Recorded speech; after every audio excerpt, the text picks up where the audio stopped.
Nggih niki kersane Mas Safi gak ada kegiatan dadi bebas takok. Mboten usah dijiwai ini biasa mawon. Yang jelas gini ya, jadi Pau kan beliau minta supaya ini suasananya kayak seminar begini ya. Ada beberapa jenis makanan yang tidak disepakati haram. Ada yang disepakati haram, misalnya tentu kayak babi, banyak lah yang disepakati haram. Nah kepiting ini ranah yang abu-abu, karena orang Indonesia, bukan wong Jawa, wong sak Indonesia, menawa sak donya, itu agak nakalan ngeten. Kepiting itu kalau ditanyakan ilmuwan itu mesti jenisnya kados yuyu, nomor iki jenis yuyu. Tapi kenapa orang yakin nak yuyu haram, nak kepiting ono sing darani halal? Mergo nak yuyu haram gak eman kan cilik. Tapi nak kepiting haram itu kan eman. Jadi kenapa kepiting diperdebatkan kalau yuyu enggak disepakati haram? Karena cilik kan.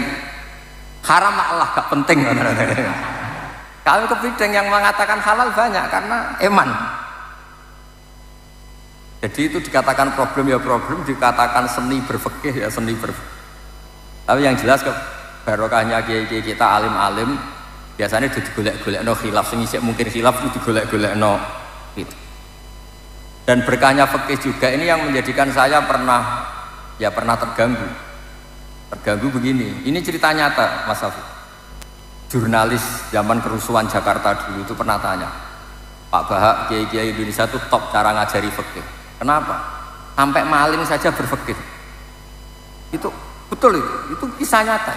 Ketika kerusuhan Mei dulu di Jakarta itu banyak orang penjara itu ngambil daging babi. Itu ditegur sama temannya sama-sama penjara. Itu haram ngambil ini saja. Ini kambing. Padahal sama-sama jarah, sama-sama nyuri. Tapi kalau babi gak mau karena haram, kalau kambing halal. Padahal sama-sama nyuri. Terus teman saya, wartawan juga cerita. Saya pernah juga ke kampung itu, betul-betul pernah saya tanya. Pak, kenapa kalau babi di luar, kalau kambing di dalam? Terus kalau babi tidak ada yang nyuri karena tahu itu haram. Lah kalau kambing diletakkan di dalam karena banyak yang nyuri. Kenapa? Karena itu halal. Jadi maling saja masih mempertimbangkan unsur halal dan haram. Padahal jelas nyuri itu haram. Jadi Indonesia itu memang unik. Unik seunik-uniknya. Nah itu yang cerita-cerita ilmiah tapi rileks. Nah menyangkut wali dan orang alim itu begini. Wali itu ada dua, ada wali kebanyakan. Semua orang mukmin itu sama Nabi dikatakan wali. Ini wali kebanyakan. Ada wali yang karena punya keramat, punya beberapa kelebihan. Itu wali-wali yang kita kholi, wali-wali yang.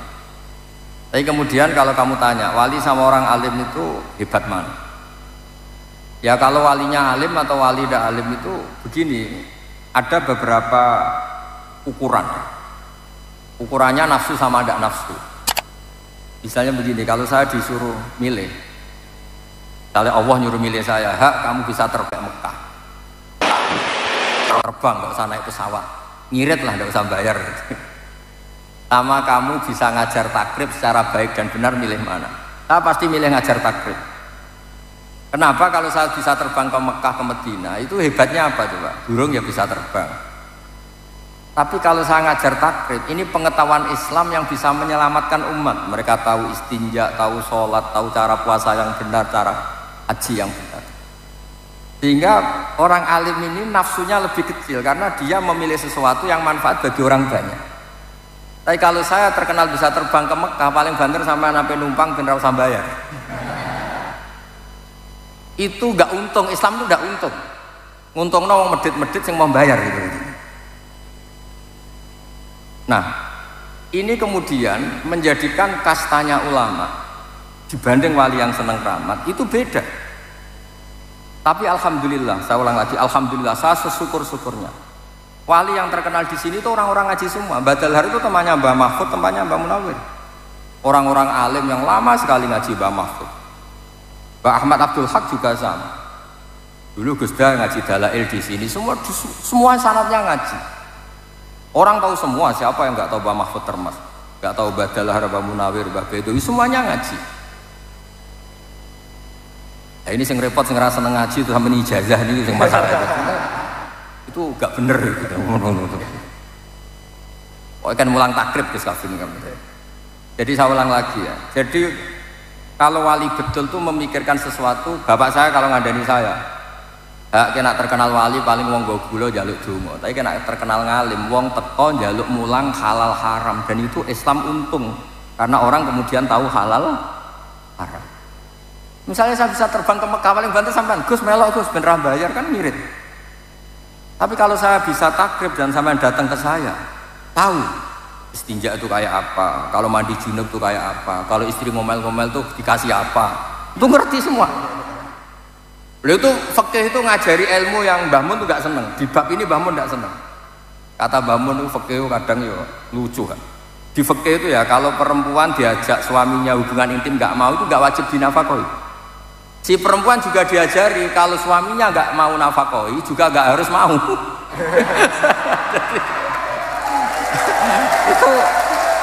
itu kata Mbah Mun, oh iku suami istri apa kaya wong piye maksudnya itu. Tapi itu betul, fikih memang gitu. Jadi nusus perempuan yang pure itu yuskitun nafkah, bisa menggugurkan nafkah. Dan perempuan yang diajak gak mau juga suaminya tidak harus nafkah. Tapi perempuan juga diajari kalau gak iso nafkah ya ora usah gelem. Lah itu rumah tangga seperti itu kan kacau sebenarnya, kalau di adat Jawa kan kacau. Tapi itu satu ilmu, orang supaya tahu bahwa rabi itu ya ono kompensasinya lah, aja mau kumpul tok ra jelas kompensasinya. Itu fikih, ada aturannya.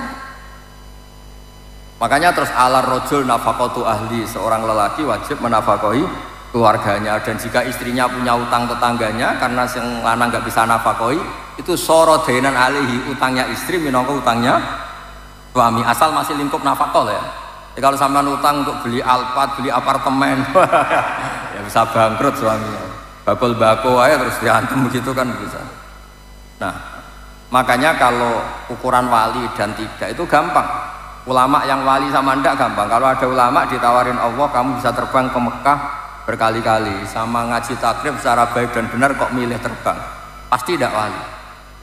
Karena dia mikir dirinya sendiri biar terkenal top terus ngirit. Wali kok medit itu kan lucu ya kan, dia pilih terbang kan karena supaya nggak usah biaya kan, itu wali medit.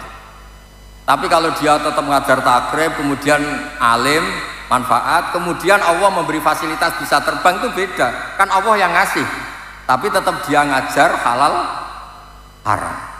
Tapi kalau hanya milih terbang, ini jelas basisnya nafsu. Saya berkali-kali matur tentang Bali. Orang saya punya tobakotul ulama, termasuk yang disebut itu Mbah Dalhar, Mbah Munawir, Mbah Dowi, terus buyut-buyut saya yang di Lasem semuanya lah, Mbah Sidik, keluarga besar itu semuanya tobakotnya ikut tobakotul ulama, semuanya ngaji, semuanya tahqiq, ngaji betul sampai tahqiq. Nah barokahnya itu tadi di Indonesia itu meneh dek wong soleh. Maling milih roh halal haram. Tapi jangan jadi maling ya. Oh nanti maling bersertifikasi halal, enggak, jangan maksudnya fikih itu sampai ada lagi fikih yang hebat. Orang yang nggak sholat nggak puasa itu kan orang fasik. Umumnya orang fasik kan makan babal kedua. Tapi ada warung kok terkenal jual ayam tiren, itu nggak payu, haram. Padahal nggak sholat itu ya buyute haram, nggak puasa ya buyute haram. Tapi orang ini kamu suguhi ayam tiren, mau nggak? Enggak kan? Jadi orang fasik saja masih berfikih. Saking populernya apa? Fikih. Jadi di Indonesia itu masya Allah, orang yang paling fasik itu kalau mau nikahkan anaknya, putrinya yang ngundang kiai. Takut kalau nggak orang kiai itu nggak apa? Sah. Keluarganya meninggal juga manggil kiai. Takut kalau pemakamannya tidak sah. Kayak apa sosialisasi fikih teng Indonesia itu luar biasa. Makanya ini saya susah ini kalau Gus Hafiz daftar wali terus wiridan tok atau ngaji fikih itu susah. Itu pasti tak demo di langit itu. Itu harus nggak disahkan jadi wali.